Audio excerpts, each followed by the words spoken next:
Good morning, everyone. We'll get started. Welcome to the webinar introduction on solar for affordable multifamily housing in Connecticut.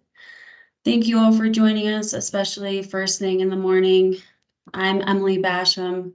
I'm an associate director on the financing programs team at the Connecticut Green Bank. I'm joined by my colleagues, Katie Shelton, the Senior Manager of Market Engagement on the Financing Programs team, and Matt King, an Associate on the Incentives Program team. Today, we'll be sharing recent legislative and regulatory changes in Connecticut that have opened up new opportunity for solar development and affordable multifamily housing.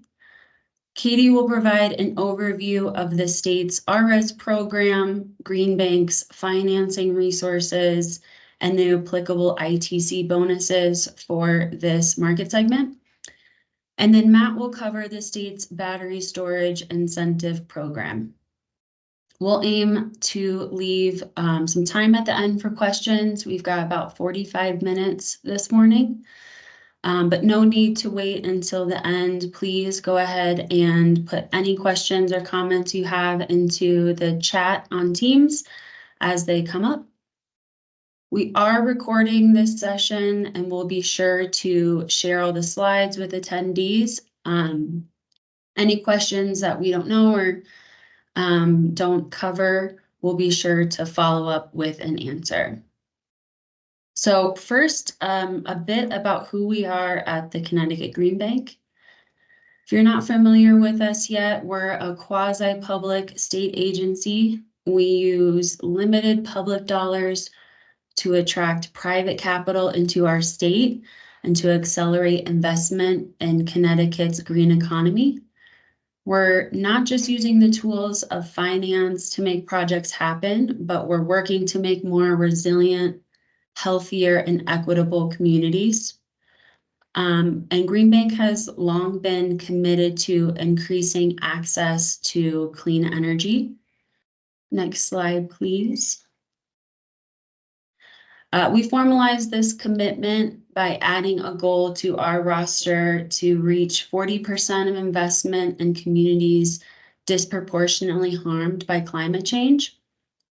While we have, lots of multifamily housing in our state, those of us working in solar know that it's been a challenging sector to deploy solar projects and therefore has been historically untapped and underserved.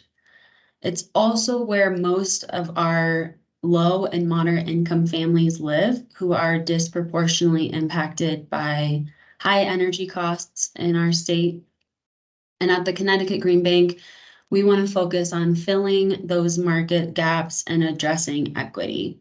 So we've been active in improving the project development environment for affordable multifamily housing the last few years. And we see a lot of potential for growth in solar and storage projects in this sector. So we'd like to work together with you all in the Contractor network to solve the challenges that arise when unlocking a new market segment and really accelerate deployment here. So let's review some of the recent changes. First, I think it's helpful for us to refresh on how solar projects have been developed on multifamily properties in the past. So previously, these projects were treated as commercial projects and participated in the EDC's non-residential renewable energy solutions program. This meant that projects participated in the NRES auction, which is a competitive selection process. NRES has capped capacity for incentives, which limits the number of projects per year that can receive an award. So we've seen the first 3 years be quite competitive in the NRES auctions, and this requires projects to have pretty lean economics in order to be successful. Affordable multifamily projects were typically designed to offset common area meters only. So the load for the property's tenants can't be used to size the project and also can't receive any of the financial benefits of the project. So this was a challenging environment for multifamily projects to win incentives and really limited the number of projects that were penciling for multifamily properties. Next slide. So with a lot of advocacy from stakeholders, including the Green Bank, there is a change in statute to the definition of a residential customer. You can see the full definition here, but at its core, it expanded to include multifamily dwellings consisting of 5 or more units that were determined to be affordable. We'll dig into the definition of affordable here in a moment. But with this change, eligible affordable multifamily properties are now treated as residential. Next slide. So they can now access the residential incentive program or the residential renewable energy solutions program administered by the EDCs. This creates opportunity because the incentive value for the residential tariff is higher than commercial. These projects participate in RES as front of the meter using buy all, sell all tariff, and they receive the low income adder. So this brings the incentive value to approximately 37 cents versus the 20 cents through NRES. In RES, there's also no cap on the number of projects, and the solicitation is a rolling process. So much better auction process or incentive process in RES. And you're no longer limited by the common area loads. So you can design a system that will benefit all of the tenants and the common space. And you can also pass on those benefits to the tenants. So this describes the change in legislation and the utility regulation at a high level. And I'm going to turn it over to my colleague, Katie, who will dive into some of the details here.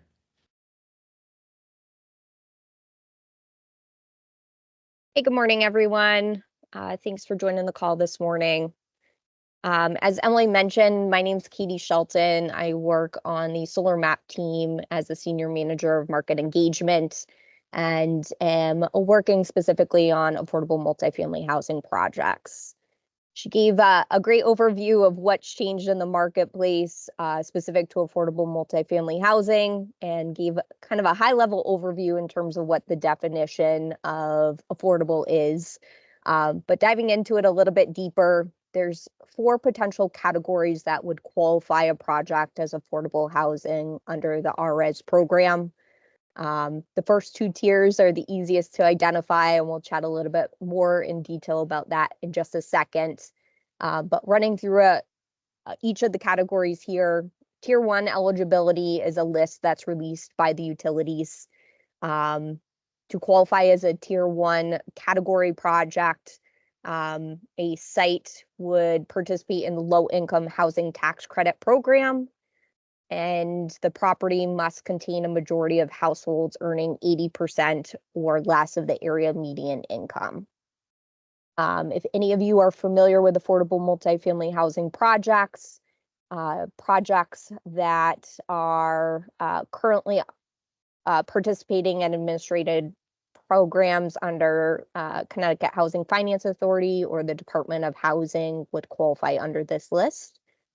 On the right-hand side here, you're going to see a breakdown of the properties that are included on the Tier 1 list. You're going to see that I think it's totaling just under 1,300 total properties. So quite a few eligible opportunities here in the state. And again, there's a list available directly on the utilities website that would give you a starting point to be able to access who's included on the Tier 1 designation. Tier 2 properties have 66 66% of residents with a household income at or below 60% of the state median income. There is also a list issued on the utilities websites, which you could access, which gives you an overview of properties that are eligible under the Tier 2 designation. Tier 3 and naturally occurring affordable housing, there's no designated list, so there's more qualification that goes into determining whether or not these potential properties would qualify under the affordable housing program. But Tier 3 is agency groups review and recommend eligibility of individual properties. So if you identify a site and believe that it would meet the qualifications under the RRES program, it can be reviewed by a agency group to determine eligibility to participate. And the last category here is naturally occurring affordable housing, or NOAA, which is households earning less than 80% of the area median income in HUD qualified census tract properties.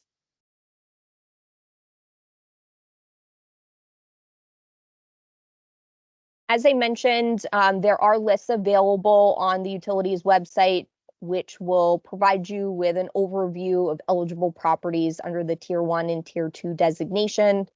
There's a little snip here on the screen that shows what those lists look like. They're just Excel sheets that you can download. It'll give you an overview of the properties, name, address, number of units, and the town in which they're located.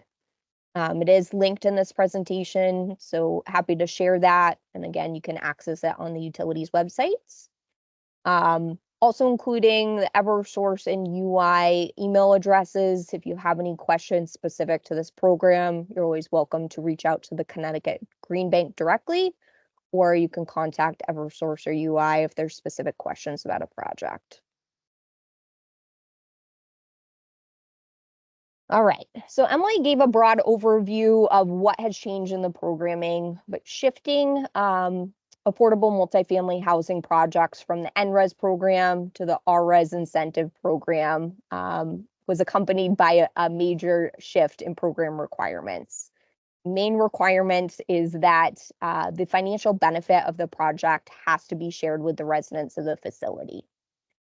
The program rules are really designed around who is paying the utilities for an individual site. So if a site is individually metered and the residents of a facility are paying their own utilities, the utility company is going to virtually allocate 20% of the tariff value to the residents' utility bills. So 20% of that RRES tariff value is going to be virtually allocated to the residents' utility bills. And that is the way that they're receiving a financial benefit by participating in the program. For any sites that are master metered, or if a site is individually metered, but the site owner is paying the utilities for the individual units, those projects are going to be handled a little bit differently.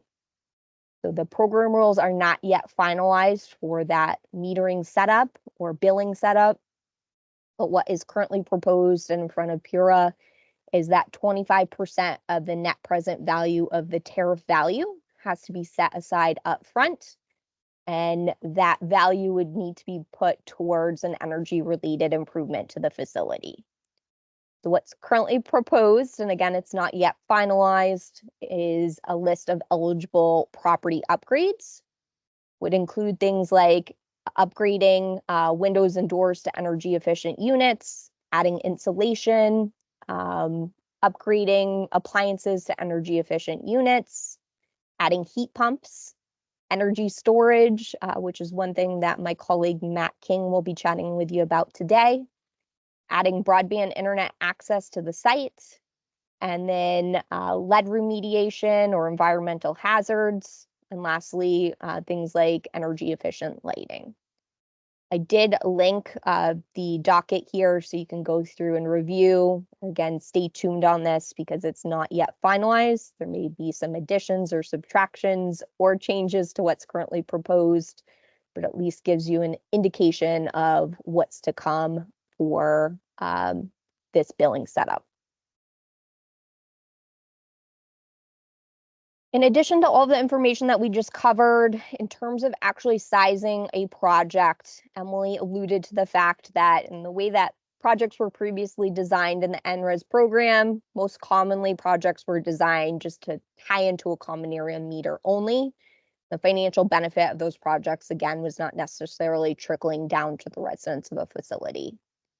Under this new program through RES, if there is existing utility history, we're able to look at all of the utility bills across all of the utility meters on site. So for individual meters and any common area meters for the facility, and you can design one project based off the load combined across all of the utility meters on site.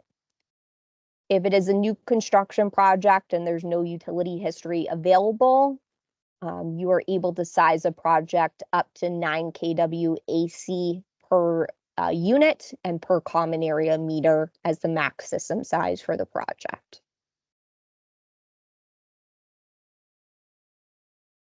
There's two potential ways that you can work with the Connecticut Green Bank on affordable multifamily housing projects. First is through our Solar MAP program.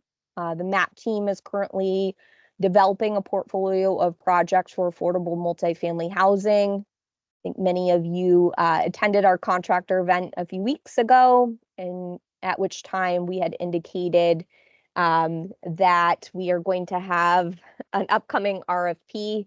So keep an eye out for that. It will be coming out either the end of June or early July.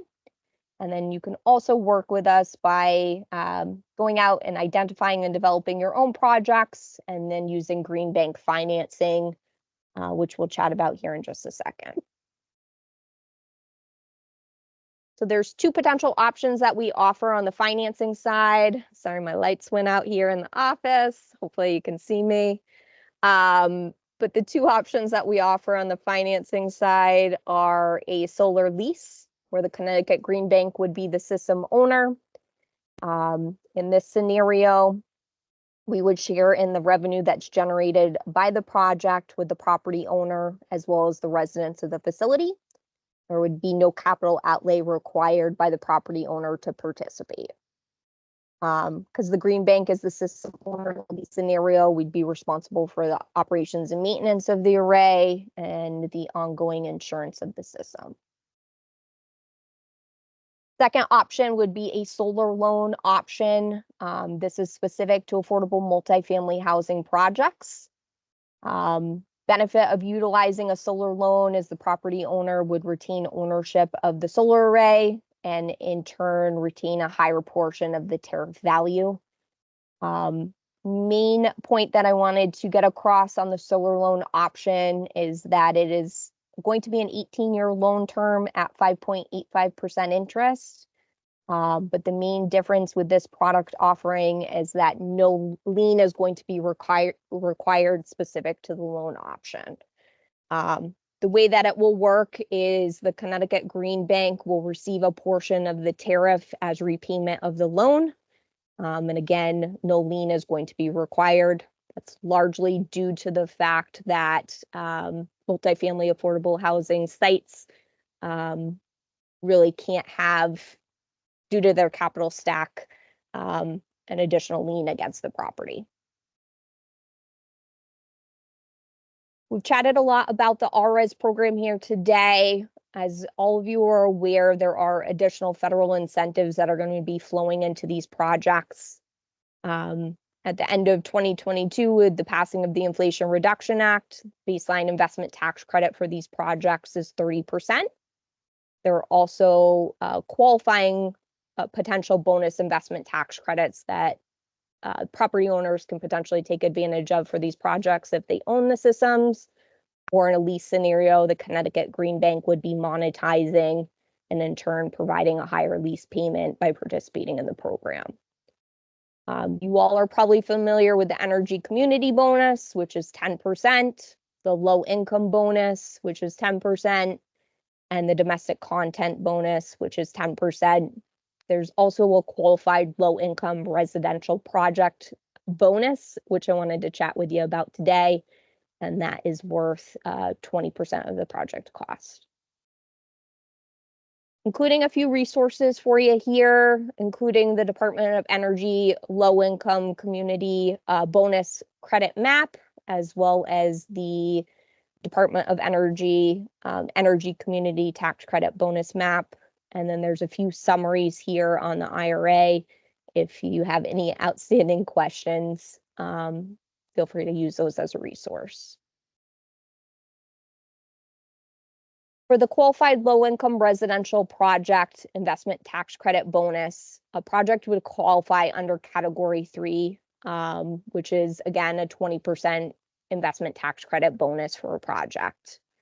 This would apply specific to affordable multifamily housing, where if a project site is participating in a covered housing program, it is eligible for the 20% low-income investment tax credit bonus.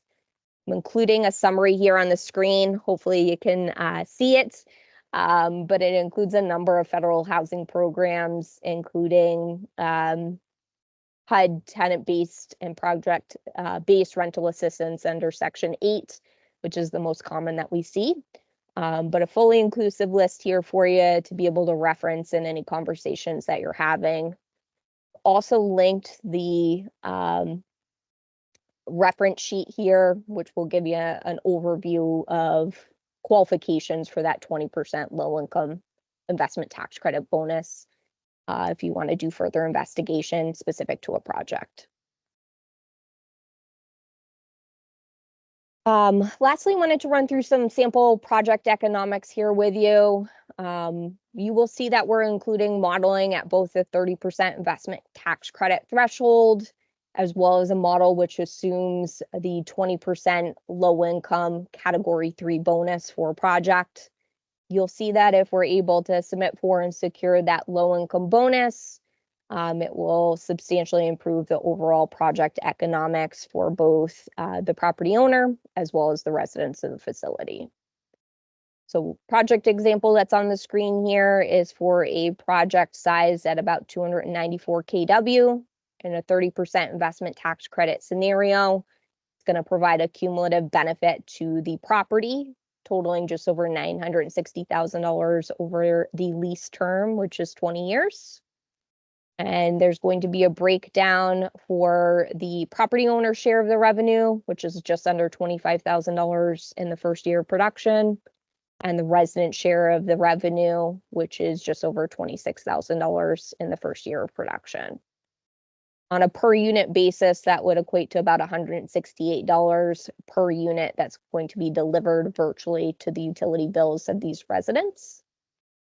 If we're able to submit for and secure the 20% low-income bonus, in which case we would receive a 50% investment tax credit for the project, you're going to see that it's now an equal split in terms of economic benefit between the property owner as well as the residents of the facility, totaling just under $34,000 in the first year of production and totaling $1,278,000 over the lease term, which again is 20 years.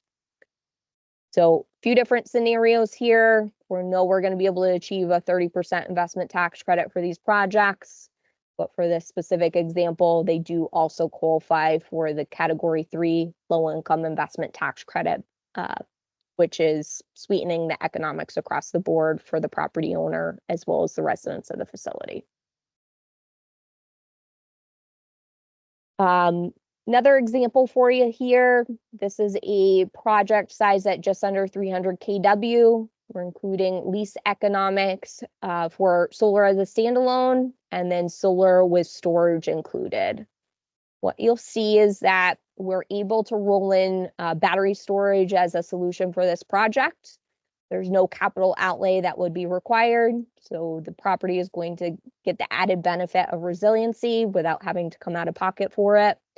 You will see that the financial benefit of the project does decrease by rolling in the battery storage, but for this particular site, the property owner was interested in having that resiliency benefit, even though the lease economics slightly declined by participating in the program. So again, 30% and 50% investment tax credit scenarios. for a 30% ITC scenario for solar as a standalone. Property owner share of the revenue is $12,588 in the first year of production. Resident share of the revenue is just under $24,000. If we're able to secure that ITC bonus at the 50% threshold, you'll see that it's an equal split between the property owner and the residents of the facility, totaling just over $27,000 in the first year of production. And again, rolling in battery storage here is going to decrease the financial benefit of the project, but the property owner is getting the added benefit of resiliency for the facility. Before I turn it over to my colleague Matt King here to chat about the Energy Storage Solutions Program, just wanted to touch upon the upcoming RFP for EPC services, which again, we anticipate releasing here at the end of June or early July. There's a few ways that you can look to participate. First and foremost, keep an eye out on our website for the upcoming RFP, which we've linked here. You can also email me directly to be added to the distribution list. Again, anticipate releasing end of this month, so end of June or early July is when you would receive notification of the RFP. Once it is released, we anticipate providing a 30-day window for responses. We will include mandatory site visits as part of the RFP scope. And then once responses are received, we anticipate selecting an EPC contractor within 30 days of those responses. It is of note that we do anticipate a portfolio of projects to be included in this RFP. You will have the ability to respond to individual projects or the entire portfolio when pricing it. And there will be scenarios that we're including here for domestic content, as well as prevailing wage rate requirements. I'm going to hand it over to Matt King on the Energy Storage Solutions Program to chat with you about battery storage. Thanks, Katie. Good morning, everybody.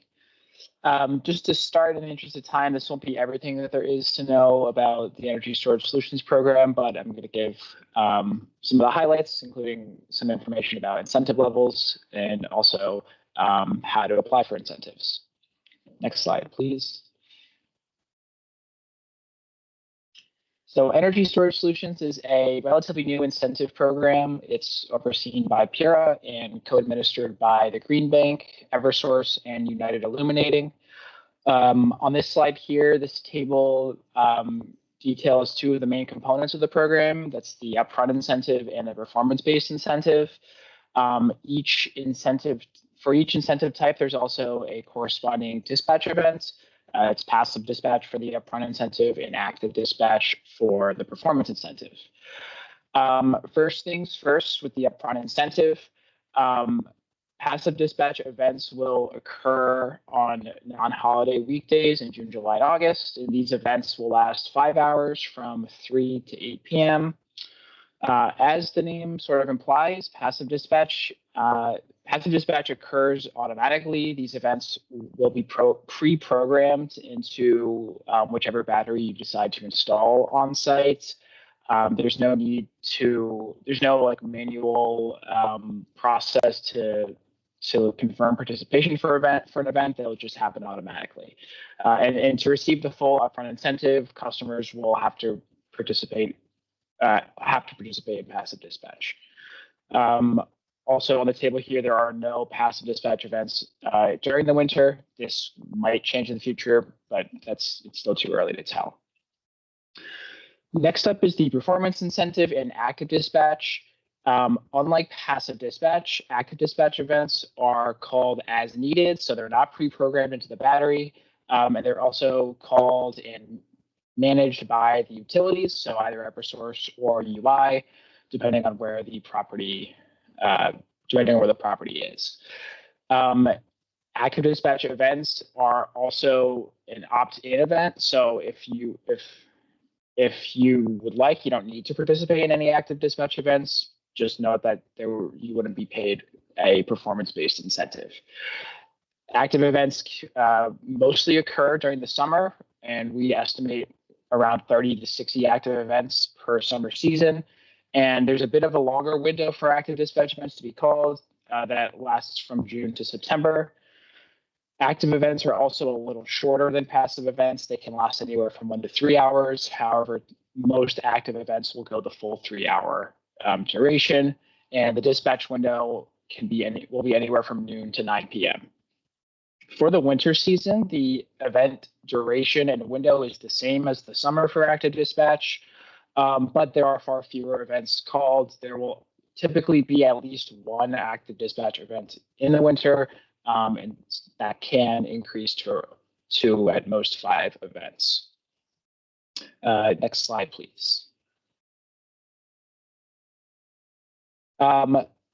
This table here is displays the current commercial and industrial incentive levels.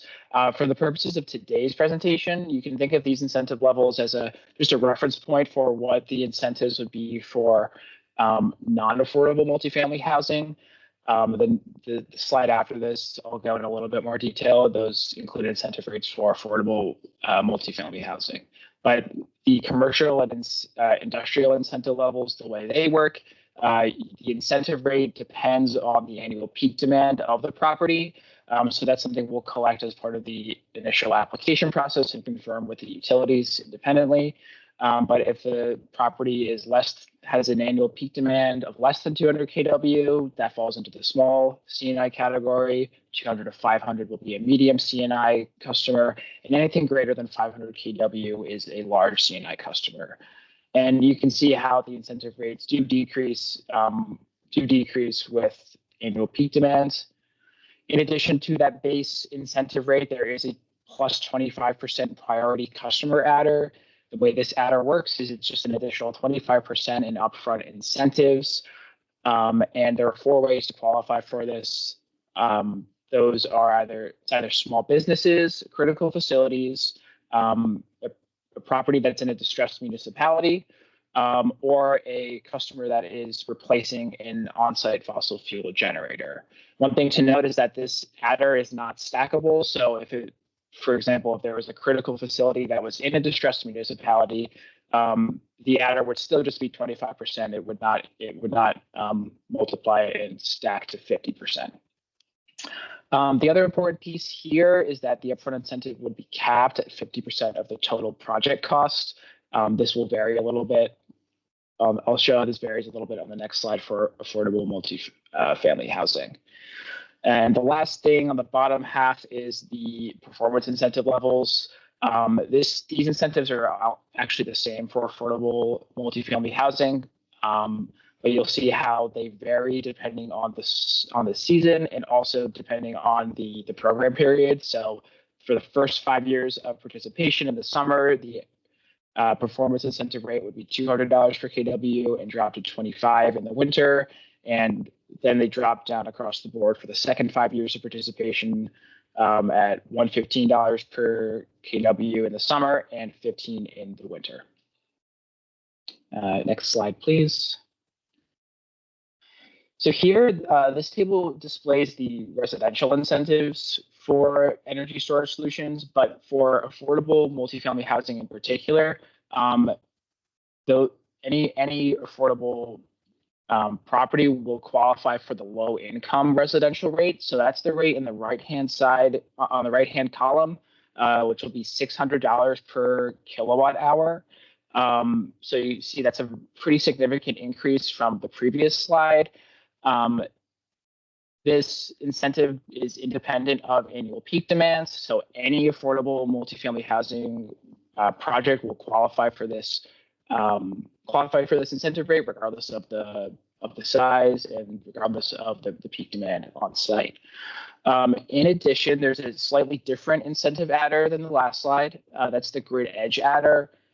So any property that is on the grid edge, either in Eversource or UI territory, will qualify for an additional 50% upfront incentive. So rather than a $600 per kWh rate, you'll then receive a $900 per kWh rate. One thing I should note that I don't think I mentioned on the previous slide, when I refer to the rates as per kWh. That's per kilowatt hour of energy capacity of the battery system. So if it's like a typical residential size system, that's 10 kilowatt hours, it would just be 10 times $600 for the upfront incentive. One other important note here for residential incentives is that the incentive cap is a little different. On the bottom of the screen, you'll see there that the cap is either $16,000 or 50% of the total project cost, whichever of the two is less. And for affordable multifamily housing, that incentive cap will be on a per residential unit basis. Next slide, please. Ooh, looks like this slide got a little messed up. But this is just a rough outline of the incentive approval process. So first things first, just to make sure that as a contractor, you're registered as an eligible contractor for energy storage solutions. That's a separate process. That'll be a separate process than something like the Smart eligible contractor application. There is a link to apply on the Energy Storage CT website. And in addition to applying, there is a eligible contractor training webinar that we hold monthly. And that meeting or webinar will go into more detail of the program and program design. After you are approved as an eligible contractor, you'll be able to submit your initial application through the contractor portal. This includes basic site information as well as the specific battery model you intend to use. The main thing we want to make sure is that the battery system you use is on our eligible equipment list. Batteries that aren't on the eligible equipment list are not eligible for participation in the program or to receive the associated incentives. Once you apply, the Green Bank staff will review your application, and if approved, you'll receive a reservation of funds letter with the final approved incentive amount. Once you receive the ROF letter, you'll be able to continue with battery installation, and once that occurs, you'll submit something called the completion application, which is like a site verification for the Green Bank, and this is also done through our contractor portal. It's very similar to the initial application you submitted. Just a few different fields and some additional documentation required. And then finally, once the completion application is approved and the battery connection is confirmed, your project will be marked as complete, and the Green Bank will issue a confirmation of funds letter and also issue payment of the upfront incentive. I know I sped through a lot of that, and there's definitely a lot more information about the program available online, but if you have any other questions, feel free to reach out to me directly or ask them later during the Q&A session. But that's everything I've got for today. Thank you all for listening. Thanks, Matt. Just want to encourage you guys, if you have any questions, we have about 5 minutes left. You can put them in the chat. And while you're doing that, I just want to point out we've got our next building solutions for solar PV contractors training is on June 20th. We've got the link here to register, and on the slide here is all of our contact information for myself, Katie, and Matt.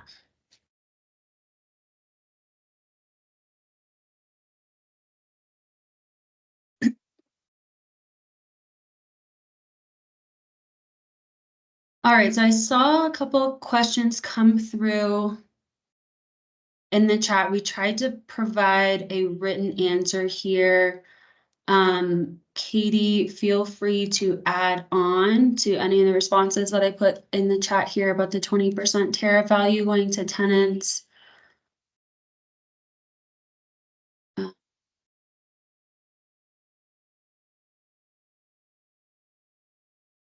And then Sean, I hope we answered your question about financing, and we've got one here for Grid Edge.